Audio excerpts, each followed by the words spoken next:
Hello and welcome back to Chat About It, Don't Shout About It with me, Rachel, the Queen of the Woke, as crowned by one of my haters. Don't forget to like, share, subscribe and switch on the notification bells so you know I'm releasing another video. Thank you to everyone who has subscribed already. I can't run this channel without you.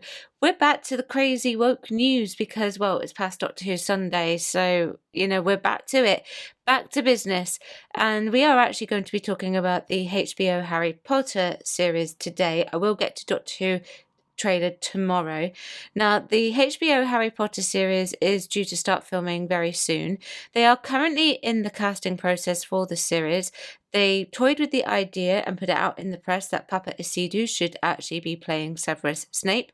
And they have, of course, in the last week or so, maybe more, have recently announced John Lithgow's casting as Albus Dumbledore, who I will be doing a video on about something a little bit different later this week. However, we are talking about the casting of Hermione today. Now, they have yet to announce the casting for the children, but I did find this article from Gaming Bible, and I can't believe we have to address this, but address it we must. I have linked the article below for anyone who would like to read it in full. I always do that. Harry Potter HBO Hermione casting has fans braced for atrocious backlash. Yes, you've heard it. They are braced for atrocious backlash, apparently. It makes you wonder what this may actually mean. This article has gone in with some very key trigger words here, but I will read on. Harry Potter fans have been discussing who will play the next Hermione Granger in the upcoming HBO reboot, and some are bracing for an atrocious backlash. The Harry Potter TV reboot from HBO was announced in 2023, and not only will it have a modern setting, but understandably it will have a new cast to play its many beloved characters. The legion of Harry Potter fans will be wondering, will the new cast take inspiration from the hugely successful movie franchise starring Daniel Radcliffe, Emma Watson and Rupert Grint, or will it take inspiration from the influential novels? Now, when it comes to it, the children will make their minds up when it comes to actually playing the character, and the director will help them get there anyway. But when you're looking at the character descriptions and what they look like, for me personally, they definitely can get away with what the descriptions are in the books, or as close to as they possibly can. So for Harry, they can do with the green eyes. They didn't really have the green eyes for Daniel Radcliffe. Ron was a lot taller in the books than Rupert Grint ever was, so they could probably try and do that in the film.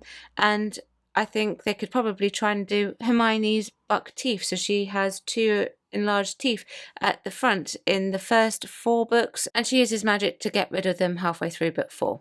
The TV series has a chance to do what the films didn't always do. I don't expect them, though, to actually match my imagination, and I shouldn't go in with that expectation, and I certainly won't. Recently, we learned officially who will play the new Albus Dumbledore in the reboot, and personally, I think he's a fantastic choice. How will fans react to a book-accurate Hermione in the HBO show, asked a Redditor. Many fans are very attached to Emma Watson's portrayal, but as book readers know, Hermione's depiction in the movies was very different than that in the books. I just wonder if HBO depicts Hermione from the books, warts and all, like how she's occasionally intolerant, a bit rude and brash, and often panicky and shrill. Will movie fans receive this positively? They continued. I worry some fans might dislike Hermione and in the worst case send hate towards the new actress who will play her. It's perhaps worth keeping in mind that while the movie version of Hermione Granger is played by white actress Emma Watson, the character's skin colour is not stated in the novels, which could broaden the casting pool for the reboot. In the stage play Harry Potter and the Cursed Child, an older Hermione Granger, now married to Ron Weasley, is portrayed by black actress Noma Dumezweni. Now, in the first 2 films, they actually did do Hermione's big bushy hair, but not the buck teeth. I actually heard that they tried to get Emma in the buck teeth, but she actually couldn't talk with them, so they dropped that and just went with the bushy hair. But from book 3, well, movie 3 onwards, they got rid of the bushy hair altogether and made it just normal curly. And then by the end of the series, it had disappeared altogether.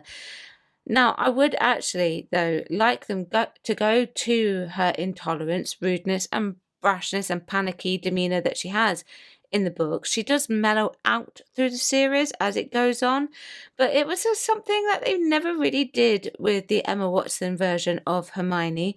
They kind of tried to do it definitely in the first two, but then they just kept her book smarts and some of her stubbornness, and that was about it.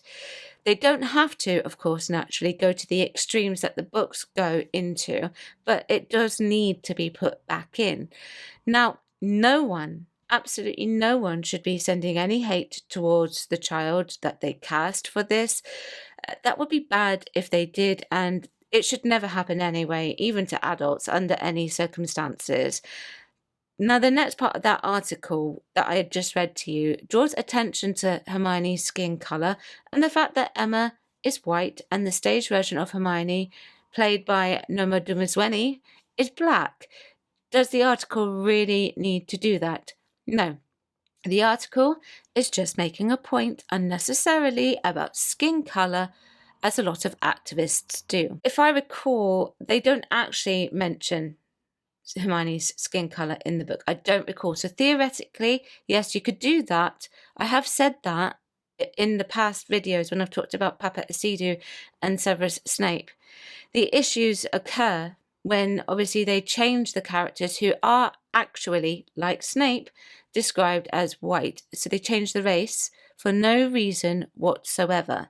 And they see that as okay, when in actual reality it's inherently racist towards the white person and the person they've swapped it over for. The internet is going to be atrocious no matter what. The internet liked Watson a little too much, if you know what I mean, replied complaint number 6835.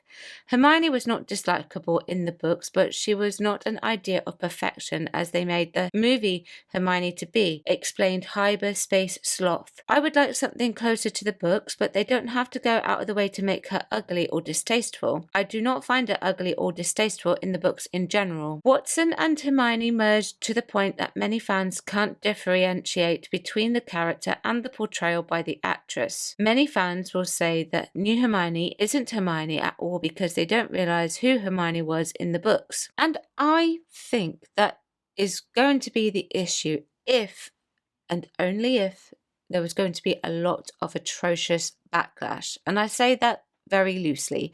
People who haven't read the books only have Emma Watson and the films to compare when it comes to how the character acts and presents herself. Now, if there is atrocious backlash over that, then I would recommend that maybe they should actually go and read the books and see what the character is actually like within the books. I think people will need to remember that no one will ever look entirely like the description that is written in the book. When the things are adapted, the people who oversee the adaptation will all have their own individual visual ideas of what these characters actually look like, with, of course, additional notes from Rowling, because she has been known to submit that in the past. She did it for Dean Thomas. They have to work together to make a decision with the casting. The production team do. None of the actors, none of the cast will fully meet my imagination, and I expect for others, their vision of the characters will not actually meet what the cast look like as well. And that's absolutely fine. Doesn't make it a bad thing. It's just slightly different. And it's okay. It's when they do a complete 180 on the characters that issues begin to occur. What shouldn't be happening, though, if they do go and do a 180 on the Emma Watson version and go more with the books as well, and what they did in the stage show, then there should be absolutely zero hate directed towards the child cast as her. That would be absolutely abysmal if that was to happen, and hopefully it won't. We will have to wait and see. Now, I will be looking at the Doctor Who trailer tomorrow and then discussing John Lithgow later in the week. So please tune in for those. Let me know what you think. Chat about it, don't shout about it. Like, share, subscribe, switch on the notification bell so you know I'm releasing another video. Thank you very much for watching. Bye bye.